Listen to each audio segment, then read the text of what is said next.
Fala pessoal, tudo bom? Meu nome é Rodolfo, estou aqui apresentando o podcast hoje para vocês, trazendo um conteúdo super importante e relevante e um tema bastante atual aí pelo cenário que a gente vem vivendo, né, no Brasil, não só com escândalos na política, envolvendo alguns artistas também, né?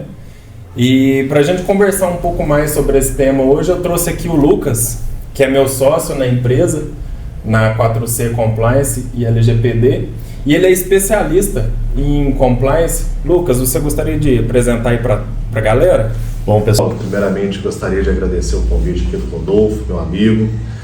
E, bom, como o Rodolfo já deu uma prévia, eu me chamo Lucas, eu sou advogado e também atuo na parte de compliance. Me graduei em Direito no ano de 2016, já estou ficando velho já. O tempo passa, hein? O tempo passa. E engraçado que naquela época a gente já ouvia falar alguma coisa sobre compliance, mas era muito distante da nossa realidade, né? A gente tinha, por exemplo, estava quente naquela época o caso de corrupção envolvendo a Petrobras, né? Naquela confusão que tinha o governo Dilma, acabou tendo o impeachment dela, entrando o Temer, e era uma época que não se falava muito sobre isso, né? Mas já havia toda uma parte de compliance acontecendo dentro da Petrobras, né? Vamos explicar, né, o que é o compliance.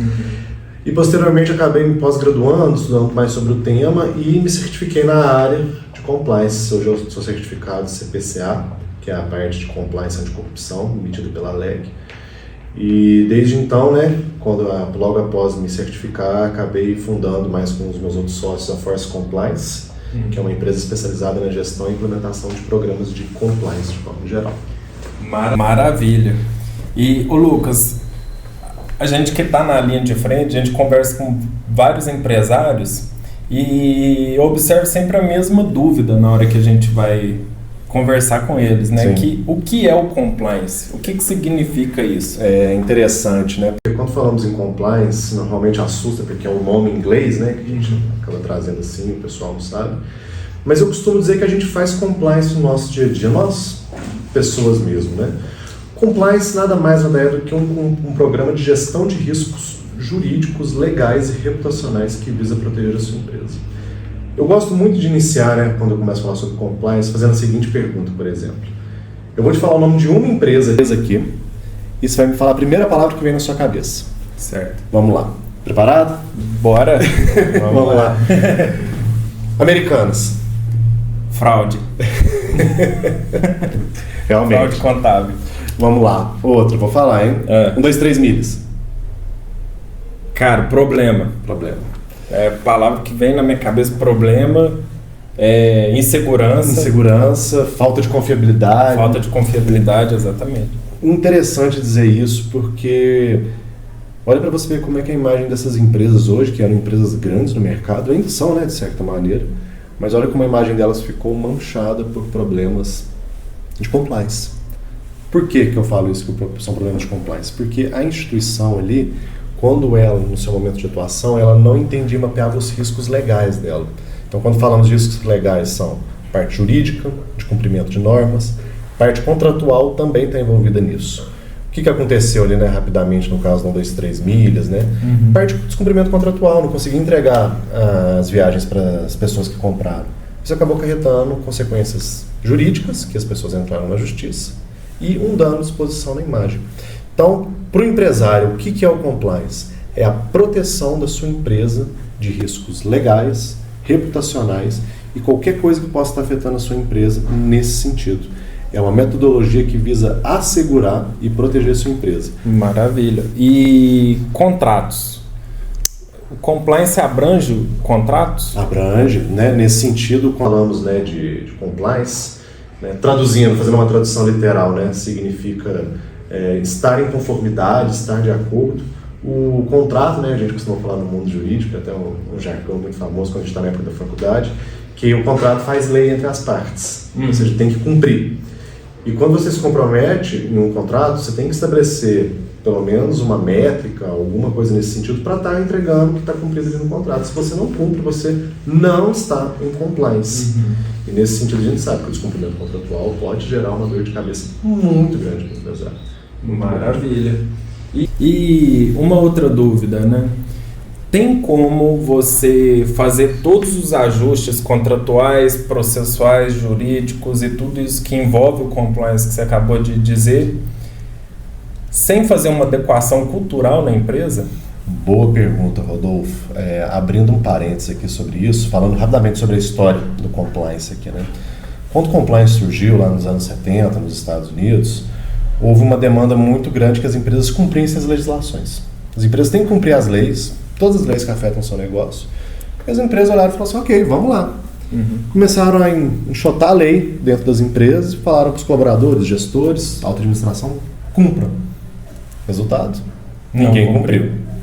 Então, o que eles perceberam, né, quando eles começaram a aplicar? Que a mudança de cultura dentro da empresa é o que vai refletir no cumprimento da legislação, das normas posteriores e com demais compromissos adotados pela empresa.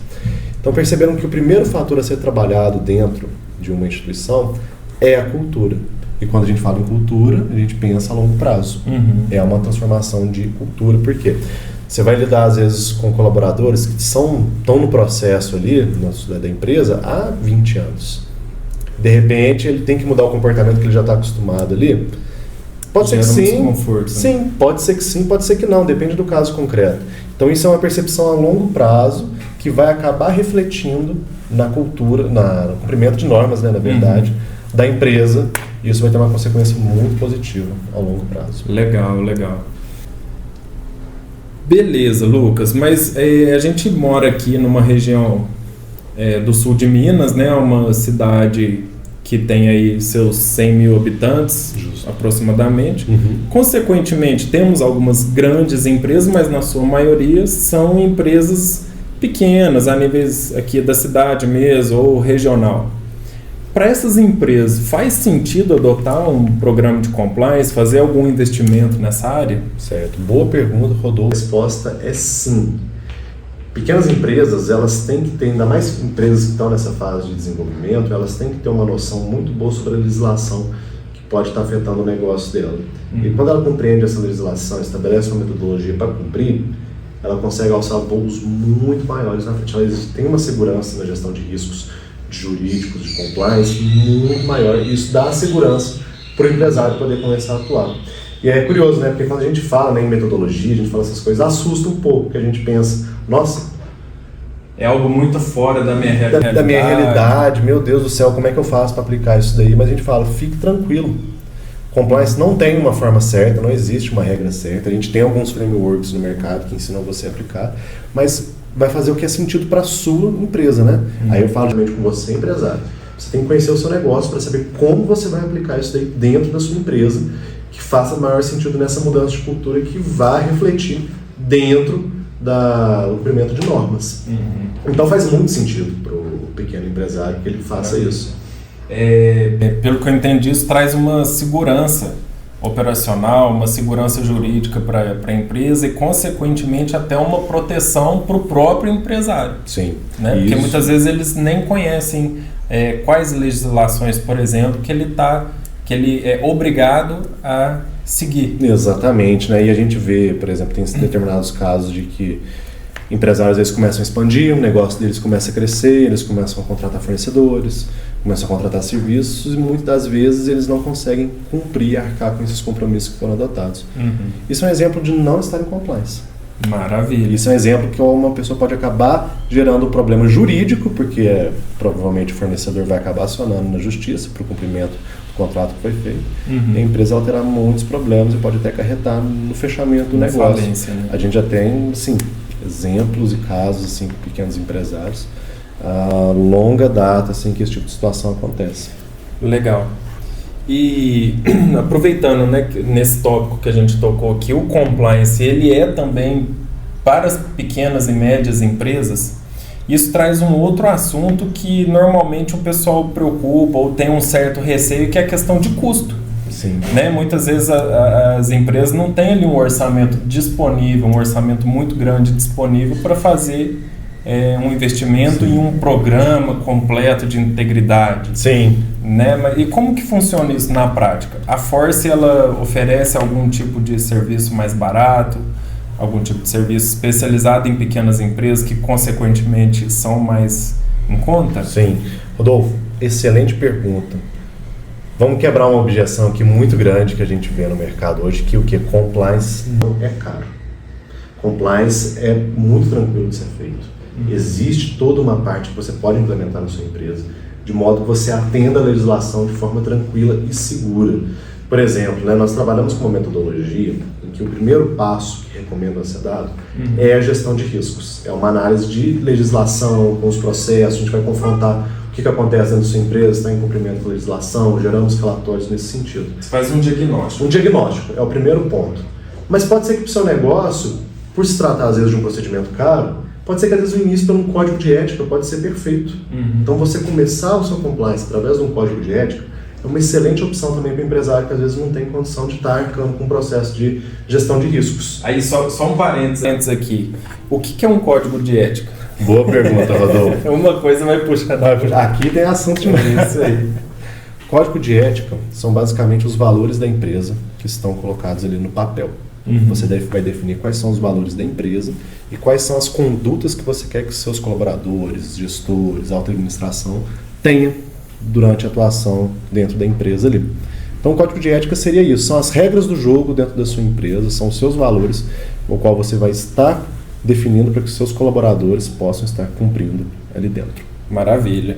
E dando sequência, né, ao tópico, você estava falando que o compliance, se você pode entregar, ele não completo, mas, por exemplo, o código de ética e conduta. Sim. E tem mais alguma outra forma, algum outro jeito de ir implementando esse programa ao longo do tempo? Existe, sim, essa possibilidade. Para o pessoal poder entender um pouco melhor, né, quando a gente fala em compliance hoje, nós adotamos comumente 9 pilares. Quais que são esses 9 pilares aqui, explicando rapidamente? Suporte da alta administração é o primeiro passo, vamos colocar assim. Gestão de riscos, códigos de ética e política, controles internos, treinamento e comunicação, canal de denúncias, due diligence, investigações internas e monitoramento desse programa. Certo. Quer dizer que você tem que começar com o suporte da alta administração com a gestão de riscos? É interessante, a gente recomenda que a alta administração dê o suporte inicial para esse programa. Se a gestão não estiver envolvida, não faz sentido nenhum, né? Eu costumo usar aqui, por exemplo, nós, como seres humanos, enquanto exemplo. Se você se compromete a fazer alguma coisa no seu dia a dia, por exemplo, eu quero ir para a academia porque eu quero ganhar músculo, eu quero emagrecer. Se você não se compromete a fazer isso, seu cérebro não se compromete a fazer isso, provavelmente seu programa está fadado, seus objetivos estão fadados ao fracasso. Então o compliance é a mesma coisa, ele tem que ter o suporte da cabeça da empresa ali, que é a alta administração, para que o programa ele possa acontecer. Mas quer dizer que você tem que começar com uma gestão de riscos? Não necessariamente. Você pode começar com um código de conduta, igual a gente falou, com um canal de denúncia, pode ser uma caixinha no banheiro da empresa para receber uma reclamação, ali na portaria da empresa também, um e-mail que é disponibilizado. Pode começar de diversas maneiras. Às vezes a sua empresa ela já faz o compliance, mas nem se dá conta disso. Certo. Que é justamente querendo implementar boas condutas para o cumprimento de normas. Maravilha. Você falou do due diligence. O que é due diligence? Só para a galera que está assistindo a gente aí entender o que é isso. O que é isso? Para que serve? Sei. Rodolfo, boa pergunta. Due diligence é interessante, né? Que a gente, fazendo uma tradução literal da palavra, seria devida diligência, né? Mas no bom e velho português aqui, para quem está acostumado com as expressões, a gente fala é o puxar a capivara de outra empresa. Vou dar um exemplo prático aqui para poder exemplificar. Supondo que você quer contratar um fornecedor de outro estado, por exemplo, do Paraná, para fornecimento de alguma peça, algum serviço, algo nesse sentido.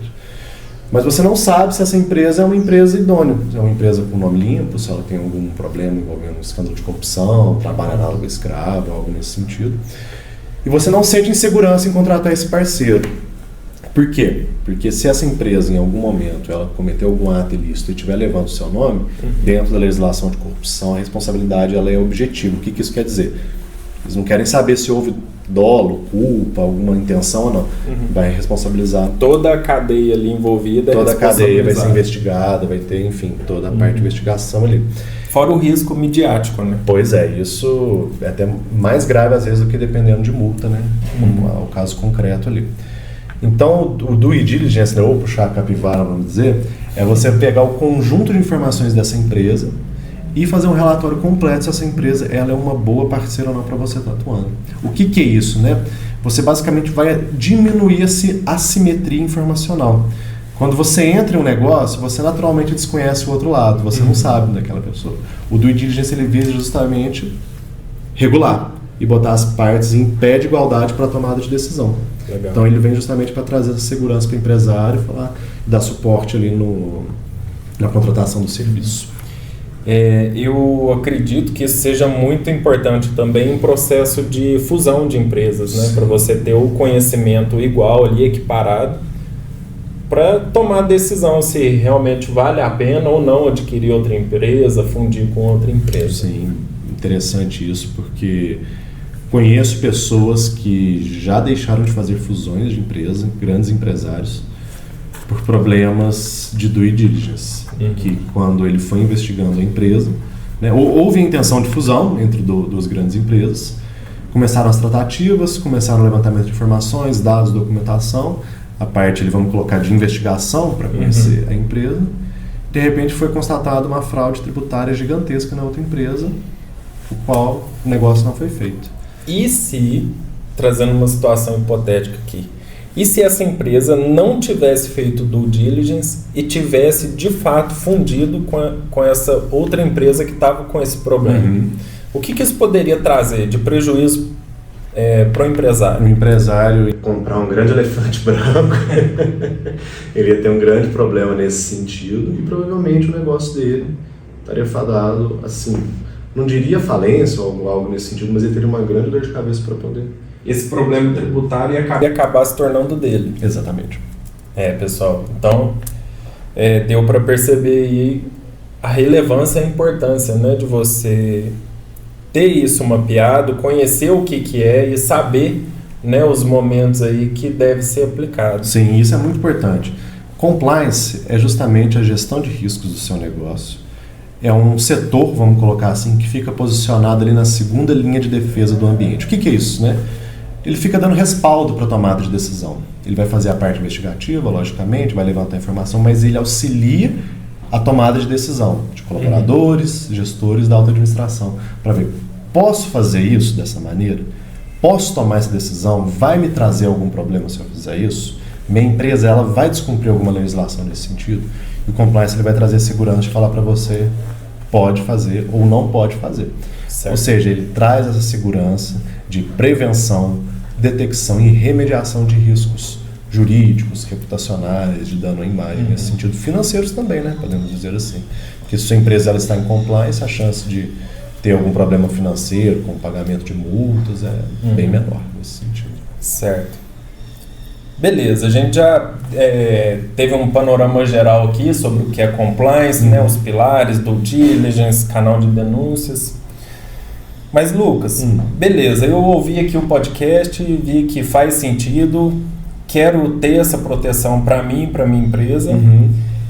Como que eu posso implementar um programa de compliance? Rodolfo, boa pergunta. Eu recomendo que o primeiro passo é você fazer um autoexame da sua empresa. Conheça o seu negócio, conheça a sua cultura, entenda o mercado onde você está inserido, localidade mesmo, cidade, região, né? O estado onde você está. E a partir daí você vai começar realmente a entender o seu negócio e parar para pensar qual é a legislação que eu tenho que cumprir para que minha empresa ela possa estar viva, estar acontecendo, né? A depender do negócio da empresa, existe uma série de legislações a serem cumpridas, determinadas empresas nem tanto. Mas eu recomendo que o primeiro passo que você pode dar no programa de compliance, após um autoexame, assim, seria justamente a parte de códigos de ética. Hoje eu recomendo que pequenas empresas comecem através da implementação do código de ética. Se quiser algo mais robusto, inicie pela gestão de risco. A gestão de riscos ela é muito boa porque ela vai trazer um panorama real de como está a sua empresa de acordo com a legislação. Porque ela vai gerar um mapa de risco, um mapa de calor, em qual você vai entender quais são os riscos mais importantes para o seu negócio. E nesse sentido a gente até fala enquanto consultoria, né? Se chegar alguma outra consultoria para você prometendo um programa completo, inteiro, já montado, desconfia. Um valor fechado, né? Desconfia. Vê muito isso. Toma aqui o orçamento, o valor é X, mas o consultor não conhece a cultura da empresa, nunca pisou dentro da empresa, nunca conversou com os gestores, como que ele vai saber, né, das nuances ali de cada negócio, de cada empresa? Pois é, por isso que é muito importante conhecer o seu negócio. É o primeiro passo que o empresário tem que dar, entender onde que ele está, entender qual é a cultura, qual que é o perfil dos colaboradores que estão ali dentro. E ali, posterior a isso, ele pode dar início através de uma gestão de riscos. Ele pode fazer também a parte de códigos de ética, que é a elaboração de políticas, né? Se ele começar pelo código de ética ou pela política, ele tem que ter em mente que, posteriormente, quando ele for dar andamento ao programa de compliance, em algum momento ele vai esbarrar na gestão de riscos. Aí vai ter que, naturalmente, atualizar o código de ética que foi feito, mas já é um bom indício para que você comece a provar que você está em compliance. Maravilha. Joia. Qual que é o melhor momento para começar? É num negócio que está iniciando agora? É numa startup? É numa empresa que já está consolidada e que às vezes tem um colaborador que trabalha lá há 20 anos? Qual que é o melhor momento? O melhor momento é rufam os tambores. É o agora. Agora, Hoje. Nesse exato momento, sem sombra de dúvida, quanto antes você iniciar essa implementação na sua empresa, maior segurança, maior paz para você botar a cabeça no travesseiro você vai ter, no final das contas.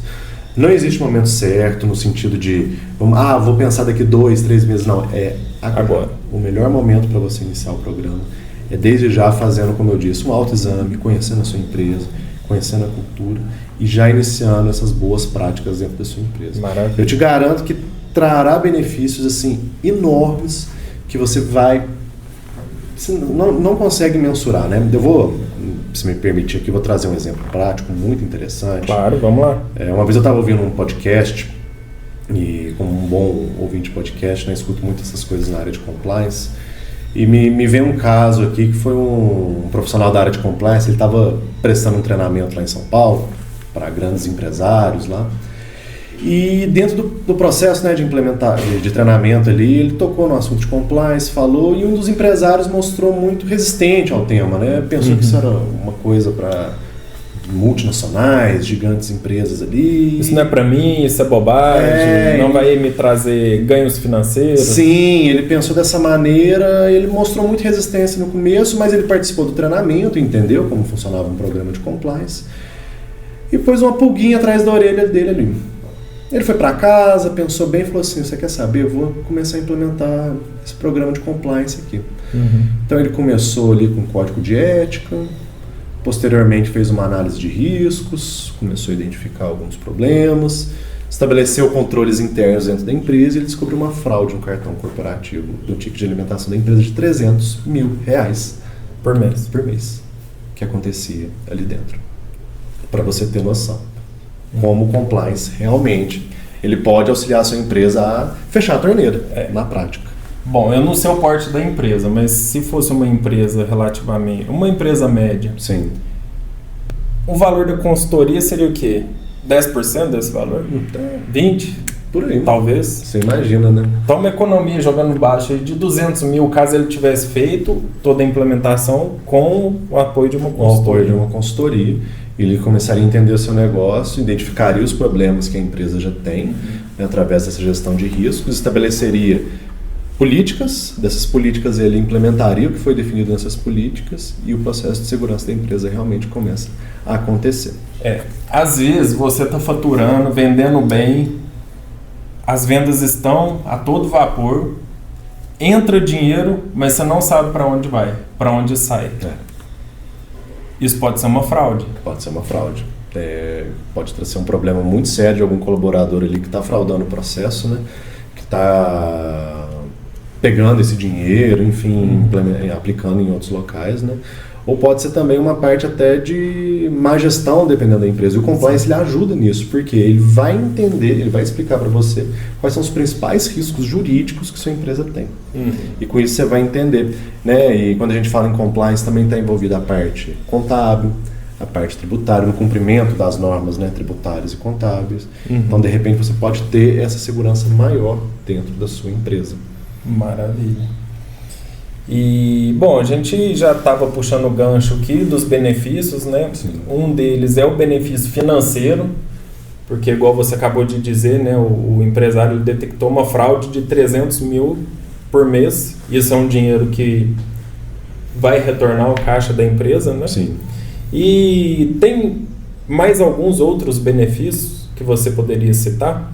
Nossa, Rodolfo, eu poderia citar uma dezena de benefícios aqui, mas eu costumo dizer que o maior benefício que a sua empresa ela pode ter na implementação e gestão de um programa de compliance é a boa percepção do mercado sobre a sua empresa. Você vai ter, logicamente, né, uma gestão de riscos muito bem estabelecida, sua empresa muito segura, mas a percepção de valor que isso traz para a sua empresa, e uma vez que você entende o que é o compliance, você busca naturalmente outros parceiros que têm programas de compliance, porque você sabe que ele é um risco a menos que você vai ter que se preocupar. Então, eu poderia citar aqui, né, dentre vários benefícios, o ambiente interno muito organizado, os colaboradores eles sentem segurança para poder estar trabalhando ali, porque eles sabem que condutas como, por exemplo, assédio moral, assédio sexual, pressão por metas imbatíveis, né, intangíveis assim, são mitigadas ali, então, ou seja, ele tem segurança para poder estar trabalhando, né? E só um detalhe, né, abrindo até esses parênteses aqui, hoje o maior esquemas de fraude que existe dentro de empresas, um dos maiores, né, vamos colocar, são a pressão por bater metas que às vezes são intangíveis. E o colaborador, ele sente na pressão, ele sabe que não vai conseguir, o que ele vai lá? Frauda.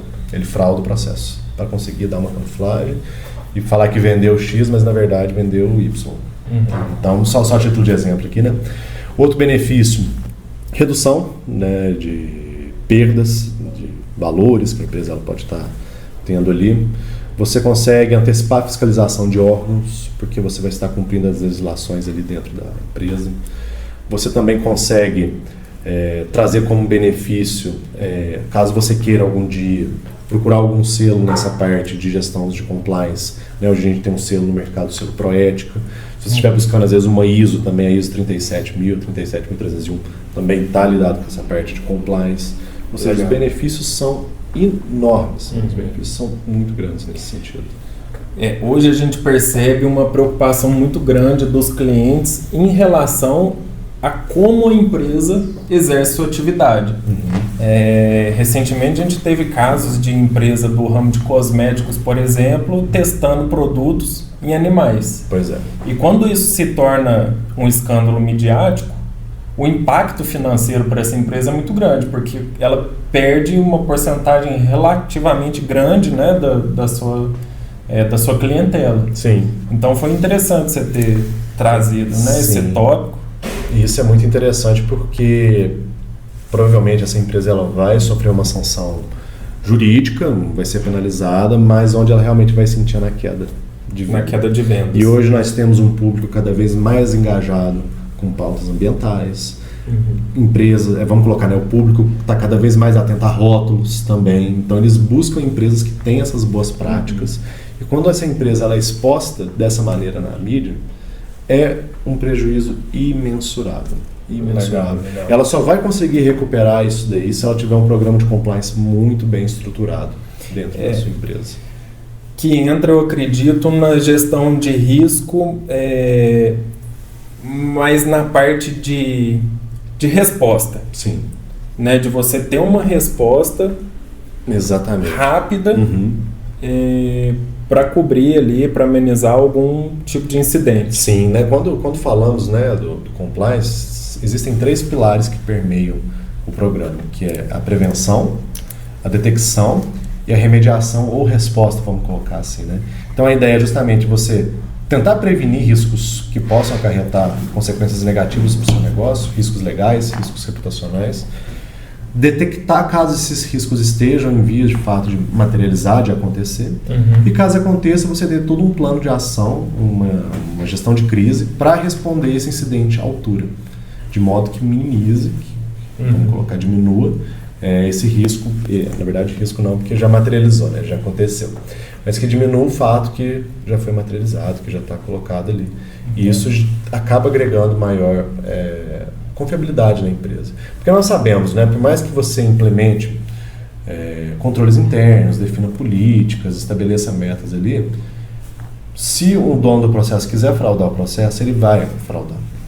é complicado, gera muita dor de cabeça. Você tem que estabelecer mecanismos para poder tentar detectar isso daí.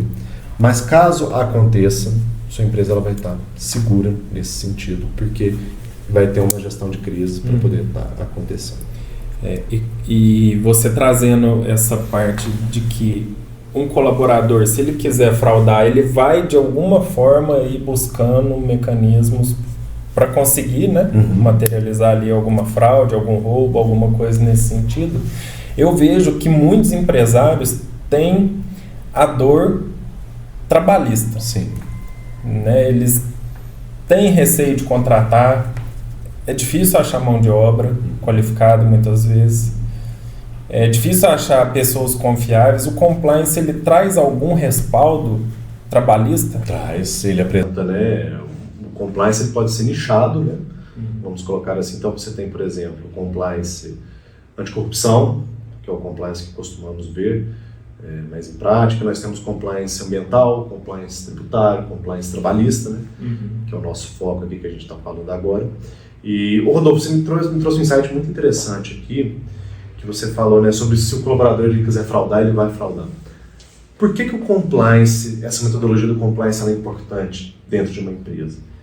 Porque se o colaborador, gestor ou alta administração frauda algum processo, um ato de corrupção interna, de assédio moral, assédio sexual dentro da empresa, por que o compliance é importante nesse sentido? Porque você vai comprovar que aquele colaborador ele passou por um treinamento das políticas, documentado, que ele tinha ciência de que aquilo era errado. O que isso quer dizer no final das contas? Você está protegendo a sua empresa, falando que, olha, nossa parte nós fizemos. Ele sabia, ele tinha conhecimento, ele foi treinado, então isso é consequências dele. Logicamente que a empresa ela tá, mas é uma forma de mitigar e demonstrar para as autoridades que de fato houve uma prevenção ali, que por falta de boa fé da empresa não foi. E é bom você ter falado isso, porque em um momento, né, que chega a ter que ocorrer uma demissão, a empresa está respaldada, tendo esses documentos em mão, é um fator que contribui para que seja feita uma demissão por justa causa, sem que isso depois reverta em forma de um passivo, né, um processo para a própria empresa. Sim, né, e você falou até nisso, me veio um caso muito famoso. Muito famoso não, mas um caso que a gente tem conhecimento aqui na região, que na verdade eu acho que traduz a realidade de muitos empresários aqui, né, que acabam investindo no mercado, entrando, que é o seguinte,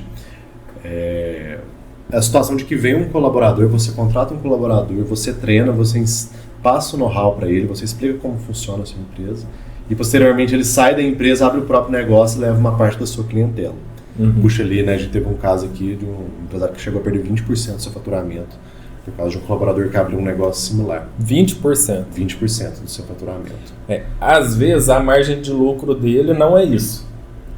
Né? Então você põe uma empresa no vermelho aí por conta de uma situação trabalhista. Uma situação trabalhista. E por quê, né? Isso poderia ser muito bem mitigado, vamos colocar assim, num contrato trabalhista com uma cláusula de não concorrência. De você colocar ali pelo prazo de 1 ano, 2 anos, a depender da situação, de que aquele colaborador, caso ele saia, ele não possa abrir o próprio negócio. Ele pode trabalhar em outra empresa, mas ele não pode abrir um negócio similar, com as mesmas características, pelo prazo de 1 ano, 2 anos, enfim.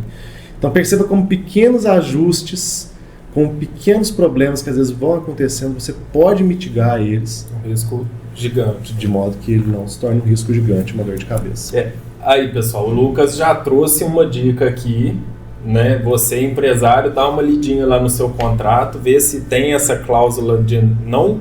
concorrência. Não concorrência, não compete, do inglês. Porque isso pode proteger. Muito. Demais. Cara, a Force Compliance, ela atua com compliance, que a gente já disse aqui, e também com a adequação das empresas à LGPD, que é uma lei, a Lei Geral de Proteção de Dados, que é uma lei recente, a gente pode 2018, dizer assim, né? Que entrou em vigor em 2020. Foi. Cara, eu consigo estar em compliance na minha empresa sem estar adequada à Lei Geral de Proteção de Dados? E a resposta sobre isso é não. Quando a gente fala, né, em Lei Geral de Proteção de Dados, temos que ter em mente que o cumprimento dessa lei é estar em compliance. Dada a sua peculiaridade, por ser uma lei, a gente está, né, vamos colocar assim, numa era digital, qual hoje tudo é armazenado digitalmente, em banco de dados, em nuvens, ela tem algumas características específicas para você poder estar cumprindo ela, né? Mas, caso contrário, tipo, se você não cumpre a LGPD, né, se você não cumpre a Lei Geral de Proteção de Dados, sua empresa não está em compliance, de jeito nenhum. Não entendi. Tá. Beleza, Lucas, mas e aí, cara, o que é essa lei? Você pode dar uma esclarecida para o pessoal que está assistindo a gente aí, o que é essa lei? O comércio pequeno, ele precisa estar adequado, ou ele se aplica só a grandes empresas que trabalham com que tipo de dado que precisa estar? Sim. Toda empresa que lida com dados pessoais, CPF, nome, RG, fugindo um pouco desse padrão, né? Cruza informações para identificar padrões de consumo de clientes, né? Toda empresa que consegue identificar alguém gerando uma identidade para essa pessoa, como eu disse, através de nome, CPF, RG, telefone, endereço, essa empresa ela tem que cumprir a Lei Geral de Proteção de Dados. Algumas em maiores níveis, outras em menores, mas, em regra, todas as empresas que têm dados em seu banco de dados, que lidam com dados pessoais no seu dia a dia, têm que estar cumprindo a Lei Geral de Proteção de Dados. Maravilha. E tem uma figura, eu estava dando uma lida na lei, tem uma figura que é o DPO, né, que é o encarregado de dados. O que esse cara faz? Eu tenho que ter ele dentro da minha empresa? É possível terceirizar esse tipo de serviço? Sim, é interessante essa pergunta sua, Rodolfo, porque quando a lei ela foi promulgada, quando ela saiu e começou a ter sua vigência em 2020, essa imagem do DPO, do encarregado de dados, ela estava ali, né? E, primeiramente, né, o que é um encarregado de dados? É uma figura o qual ele é responsável por fazer uma série de determinações que a lei determina que ele faça ali para com o titular de dados. Então, a figura se encontra ali no artigo 41 da lei. São várias atribuições que tem lá, mas uma é receber reclamações dos titulares de dados, né, prestar esclarecimentos, fazer a ponte com a Autoridade Nacional de Proteção de Dados e demais atribuições de que a empresa determina que ele faça ali. Nesse sentido, o DPO não é para toda empresa. Por que eu falo isso? A depender do fluxo de dados que a sua empresa tem, se é uma empresa de pequeno porte, né, vamos colocar assim, e ela não cumpre alguns determinados requisitos, que até uma resolução da Autoridade Nacional de Proteção de Dados foi colocada, ela não precisa da imagem do DPO, desse encarregado de dados. Porém, isso não isenta a empresa de cumprir toda a parte de base legal de dados, as hipóteses de tratamento, né? E, assim como cumprimento de princípios e outras determinações. Mas ela não é obrigada a indicar um DPO. Tem umas regras ali, como, por exemplo, tratamento de dados em alta escala ou utilização de mecanismos, né, de tomada de decisão automatizada. Existe uma série de determinações ali qual você tem que estar cumprindo. Você, né, sendo um agente de pequeno porte, você tem que, se você cumprir esses determinados requisitos, você tem que ter um DPO na sua empresa. Caso você não bata esses requisitos, você não precisa. Mas, em regra, todas as empresas precisam ter um DPO, porque isso denota boas práticas. O que o Lucas está falando está escrito em um decreto, não é? Isso, é um decreto. Isso. Depois, na descrição do vídeo aqui, a gente vai colocar o decreto certinho para você, empresário, dar uma lida. É super tranquilo, pequeno. Super tranquilo, é justamente direcionado para agente de tratamentos de dados, né, empresas que tratam dados pessoais de pequeno porte. Que aí você vai conseguir entender um pouquinho melhor, né, dentro da lei, se você precisa ou não de um DPO. Caso precise, pode ser terceirizado. Sim. E a Force Compliance oferece esse serviço de forma personalizada para a sua empresa. Exatamente. Nós, da Force Compliance, né, entendendo um pouco melhor o mercado, nós sabemos que o mercado de encarregado de dados hoje é um mercado que se encontra com poucos profissionais e a demanda é gigantesca, né? Todas as empresas aí no cenário que lidam com dados pessoais, elas têm que indicar um encarregado de dados. Você vai buscar um profissional hoje, o preço do encarregado de dados é muito caro. São poucos, né? São poucos que têm hoje realmente certificados com a atuação. Mas você pode terceirizar isso. E nada impede, né? A lei ela até determina, pode ser uma pessoa jurídica ou física.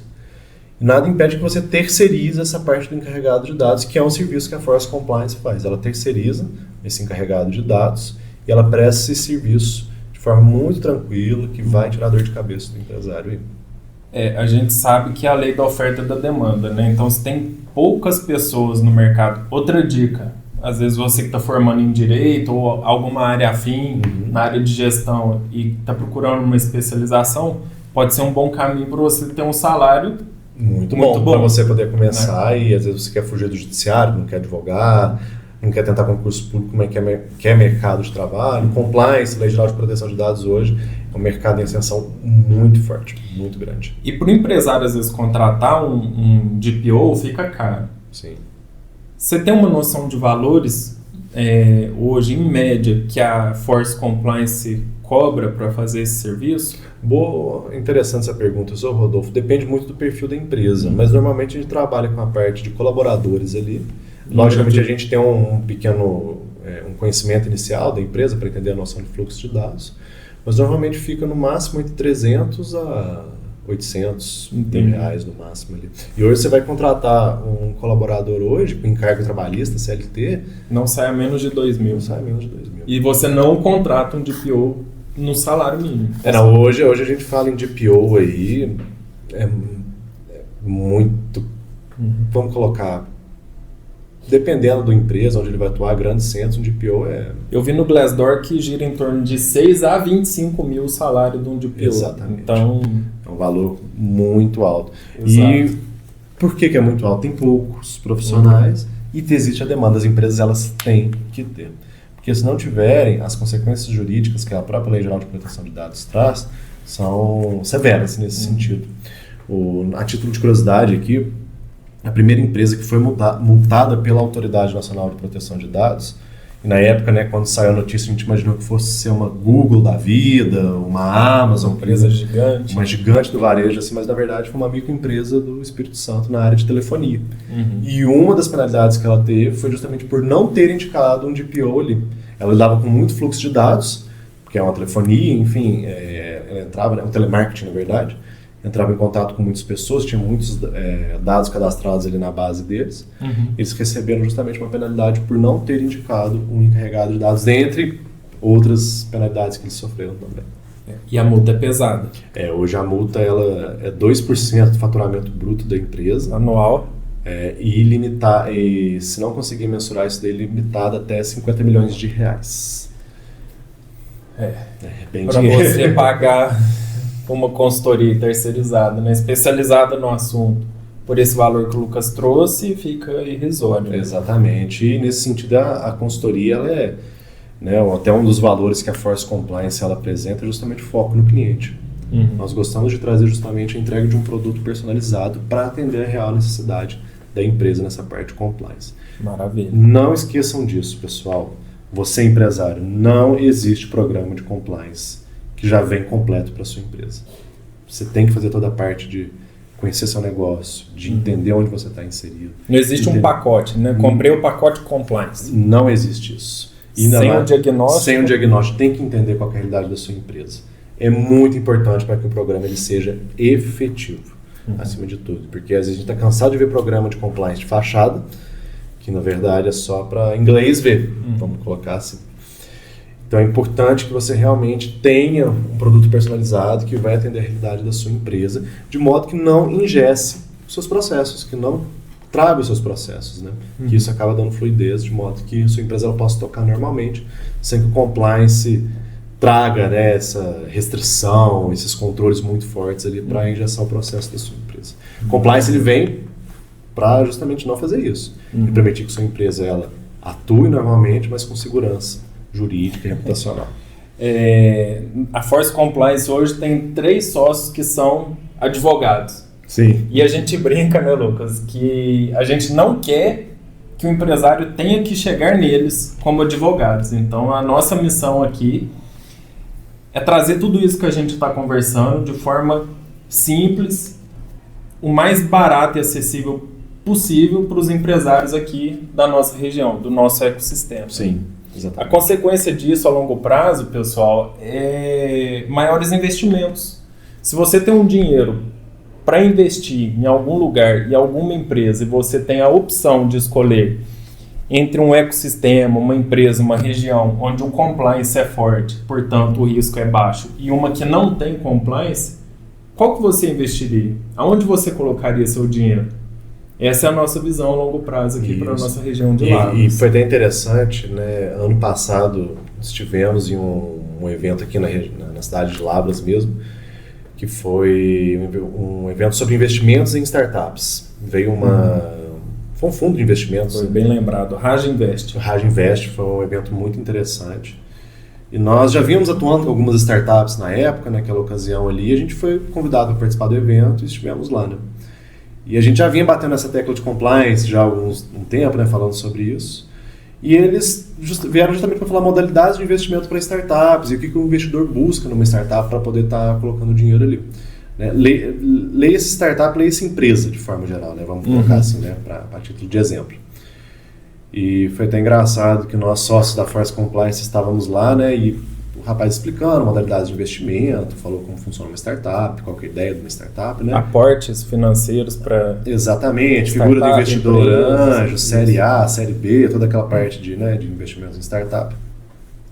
E ele apresentou uma coisa muito interessante, que ele falou assim, vamos lá, pessoal, o que o investidor busca na prática então, né? Na hora que ele bateu o próximo slide, apareceu bem grande assim na tela. Compliance. O primeiro slide. Primeiro slide. E foi até engraçado que eu olhei pro meu sócio, a gente até brincou e falou assim, a santa de casa não faz milagre, né? Precisou de vir alguém de fora falar. Mas por quê? E que eles estão corretos quanto a isso, né? Por que eles têm razão nisso? Porque é um problema a menos que o investidor ele vai ter. É um risco a menos. É um risco a menos. Se a sua empresa ela não conhece a legislação que ela vai atuar, vamos pegar o exemplo aqui, uma fintech, por exemplo, uma empresa da área financeira que vai atuar. Existe uma série de normas que ela tem que cumprir para existir a empresa. Normas da CVM, né? Da Comissão de Valores Imobiliários, do Banco Central e outras normas, né, que existem na nossa legislação. Se a empresa ela não cumprir isso, ela não existe. Então, como é que o investidor ele vai olhar para essa empresa? Pode ser uma ótima ideia, mas se ela não tem essa segurança jurídica, a empresa ela não funciona, ela não vai ter sustentabilidade. É a base de tudo, né? Não vai ter sustentabilidade. E nesse sentido, né, nós desenvolvemos naquela época, né, um programa de mentoria muito interessante para essas startups, para que elas possam começar já o seu produto já com essa segurança jurídica ali. Ou seja, é isso que o empresário busca.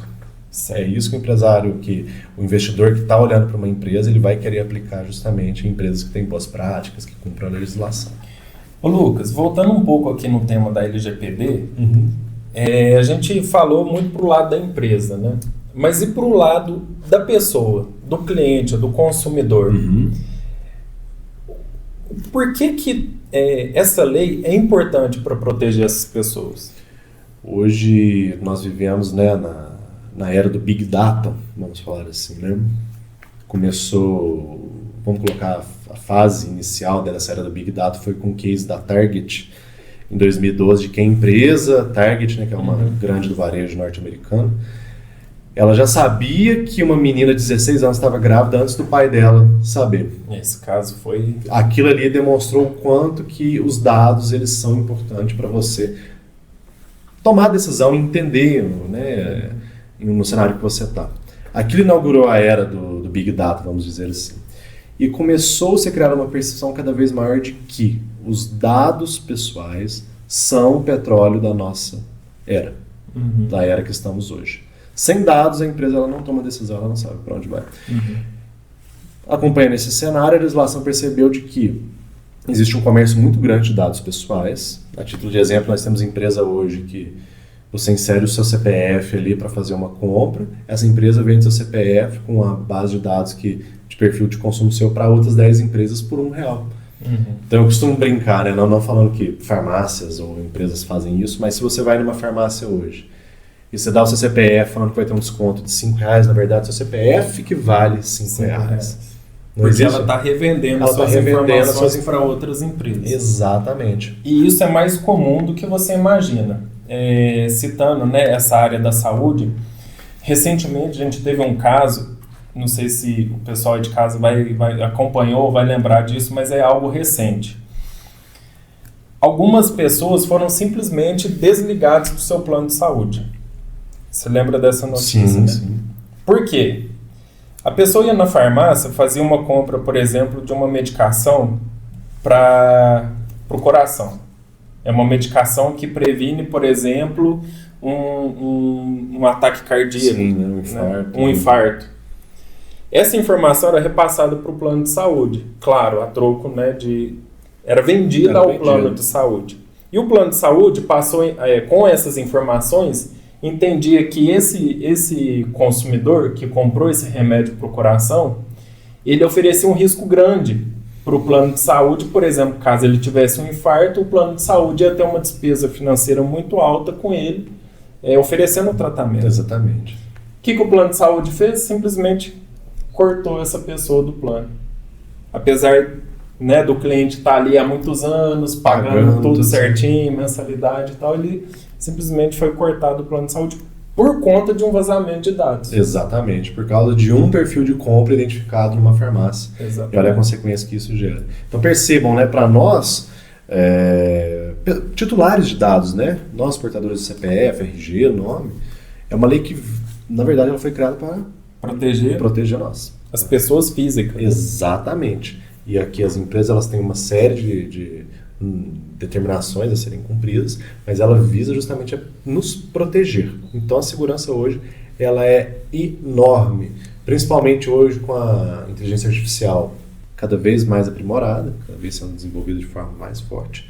Hoje nós temos aqui uma preocupação gigantesca, inclusive existe até uma pesquisa nessa parte que saiu, que é justamente a parte falando sobre como os brasileiros hoje se preocupam com fornecer dados biométricos de rosto, de imagem, né?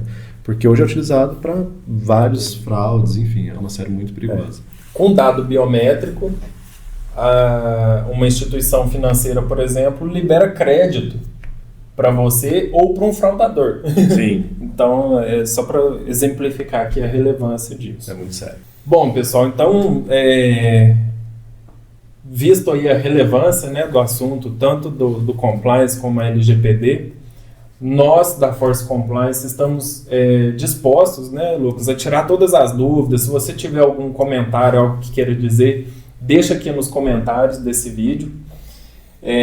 Gostaria também de pedir que, se esse assunto te agregou algo, trouxe algum conhecimento relevante para você, para sua empresa ou para sua proteção pessoal também, deixa um like aqui no vídeo, compartilhe esse vídeo com o maior número de pessoas possível, porque isso ajuda a gente também a nos motivar a trazer mais conteúdos sobre esse assunto.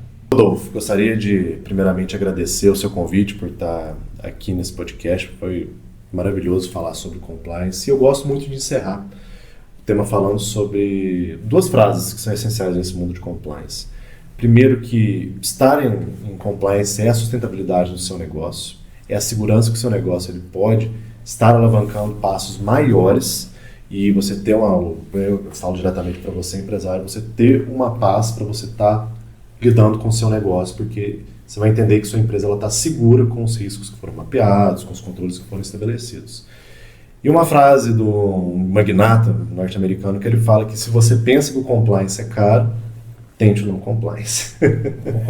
A gente viu aí o caso, por exemplo, da empresa estava perdendo 300 mil por mês por conta de uma fraude que poderia ter sido evitada implementando um bom programa de compliance. Exatamente, entendendo os riscos que ela estava, entendendo os processos, definindo controles ali, colaboradores muito bem treinados, um código de ética muito bem definido, canal de denúncia estabelecido.